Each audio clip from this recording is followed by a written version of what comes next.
கிருஷ்ணகிரியில் ஒருங்கிணைந்த தமிழக விவசாயிகள் கறிக்கோழி வளர்ப்புப் பண்ணை உரிமையாளர்கள் சங்கத்தின் ஆலோசனைக் கூட்டம் நடந்தது. கூட்டத்தில் மாநில தலைவர் ஈஸ்வரமூர்த்தி, மாநில செயலாளர் வேலூர் ஹரிகிருஷ்ணன் ஆகியோர் சிறப்புரையாற்றினர்.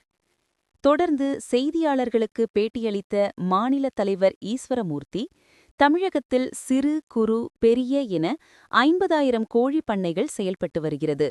இத்தொழிலை வாழ்வாதாரமாக கொண்டு விவசாயிகள், பண்ணையாளர்கள், தனியார் நிறுவனத்தினர், கறிக்கோழி கடைக்காரர்கள் என மொத்தம் 10 லட்சம் பேர் உள்ளனர்.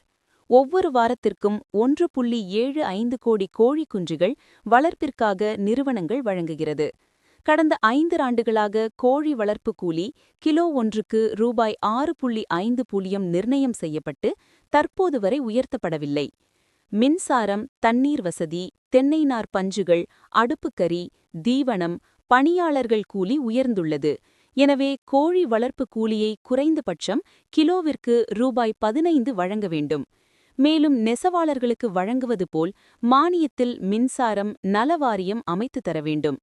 பயிர்களுக்கு காப்பீடு வழங்குவது போல் கோழி வளர்ப்பிற்கு காப்பீடு வசதியை அரசு ஏற்படுத்தி தர வேண்டும்.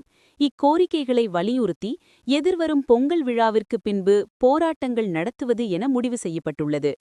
இந்த கூட்டத்தில் மாநில பொருளாளர் முத்துசாமி, மாநில நிர்வாகிகள் சரவணன், சிவசாமி, அண்ணாமலை, சேலம் செல்வம், ராஜதுரை உள்ளிட்ட ஏராளமானோர் பல்வேறு கோரிக்கைகளை வலியுறுத்தி பேசினர்.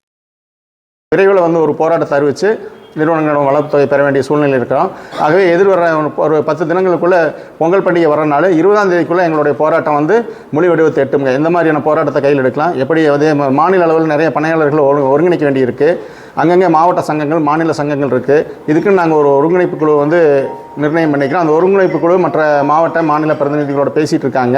அவங்களோட கருத்தொற்றுமையின் அடிப்படையில் நாங்கள் எடுக்கக்கூடிய போராட்டம் முழுமையாக எல்லா பண்ணையாளர்களும் இணைந்து எல்லாருக்குமான வாழ்வாதாரம் சிறக்கிற போராட்டமாக இருக்க வேண்டும் அப்படிங்கிறதுக்காக இன்றைக்கி மக்கள் இன்றைக்கி கூடியிருந்த பண்ணையாளர்கள் மத்தியில் இந்த மாதிரி கருத்து ஏற்பட்டது. அதே கருத்தின் அடிப்படையில் நாங்கள் எதிர்வரக்கூடிய 20ஆம் தேதிக்குள்ளாக எங்களோட போராட்டத்தை வடிவத்தை அறிவித்து நாங்கள் போராட்டத்தின் மூலமாகவே நிறுவனங்களிடமிருந்து எங்களுடைய வளர்ப்பு கொலை பெற வேண்டிய சூழ்நிலை தள்ளப்பட்டதால் போராட்டத்தை வலுவாக முன்னெடுத்து அதன் அடிப்படையில் வளர்ப்பு கொலை பெறுவோம் என்று இந்த நேரத்தில் சொல்லிக் கொள்கிறேன்.